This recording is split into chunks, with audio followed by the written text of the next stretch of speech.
SSVGR news కి స్వాగతం. శ్రీ శ్రీ శ్రీ పోలేరమ్మ అమ్మవారి దేవస్థానము వెంకటగిరి టౌన్ మరియు మండలం తిరుపతి జిల్లా. భక్తులకు విజ్ఞప్తి, భక్తుల కోరికలు తీర్చి కల్పవల్లిగా వెలసి ఉన్న శ్రీ పోలేరమ్మ తల్లికి రాష్ట్ర దేవాదాయ శాఖ మంత్రివర్యులు గౌరవనీయులైన శ్రీ ఆనం రామనారాయణ రెడ్డి గారి సూచనలతో వెంకటగిరి శాసనసభ్యులు గౌరవనీయులైన శ్రీ కురుగొండ రామకృష్ణ గారి ఆధ్వర్యంలో శ్రీ పోలేరమ్మ అమ్మవారి వైభవమునకు తగినట్లుగా బంగారు పాదములు 1300 గ్రాముల బంగారంతో సుమారు 1 కోటి రూపాయలతో దాతల సహకారంతో తయారు చేయించి జాతర 2024 సందర్భంగా శ్రీ పోలేరమ్మ అమ్మవారికి అలంకరించి భక్తులకు దర్శన భాగ్యం కల్పించుటకు సంకల్పించడం జరిగింది. బంగారు పాదముల తయారీకి కావలసిన బంగారము, నగదును ఇవ్వదలిచిన భక్తులు దేవస్థాన కార్యాలయమునందు ఇచ్చి రసీదు పొందగలరు. కావున భక్తులందరూ మీ వంతు సహాయ సహకారములు అందించి శ్రీ పోలేరమ్మ అమ్మవారి శుభాశీస్సులు పొందగలరని కోరుచున్నాము.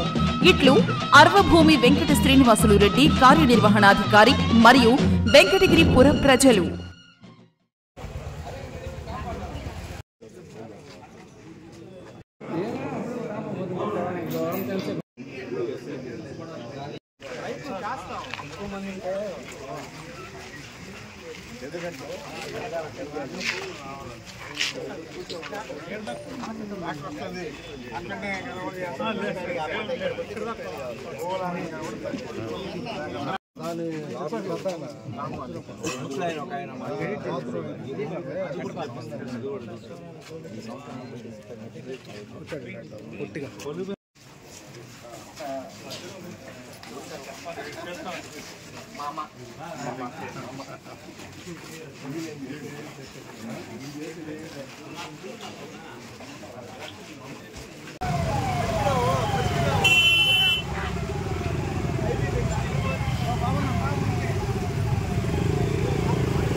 జాతర సందర్భంగా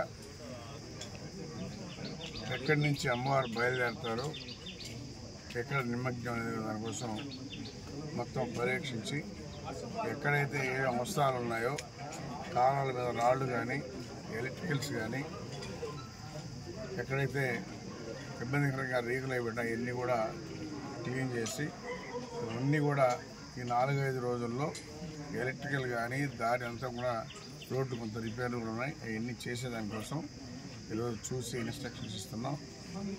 అందులో భాగంగానే కమిషనర్ గారు, ఎలక్ట్రికల్, శానిటైజర్ అందరూ ఆల్ డిపార్ట్మెంట్స్ వచ్చారు. ఏ డిపార్ట్మెంట్ పనులు ఉన్నాయో ఆ డిపార్ట్మెంట్ పనులు అందరూ కూడా అప్పచెప్పాం.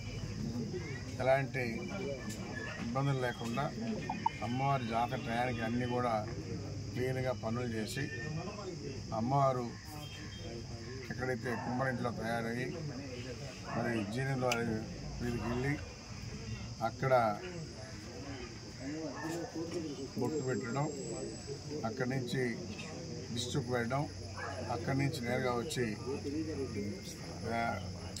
నిలుపు స్థలం పోలేరమ్మ దగ్గర అందరికి కూడా దర్శనం 1 గంటల నుంచి బేస్తవారం మధ్యాహ్నం వరకు 2 గంటల వరకు దర్శనమిస్తారు. 2 తర్వాత అమ్మవారికి నిమజ్జనం ఏర్పాటు చేసి 4 గంటలకంతా బయలుదేరే విధంగా ఏర్పాటు చేయబోతున్నామని చెప్పి తెలియజేస్తా ఉన్నాం.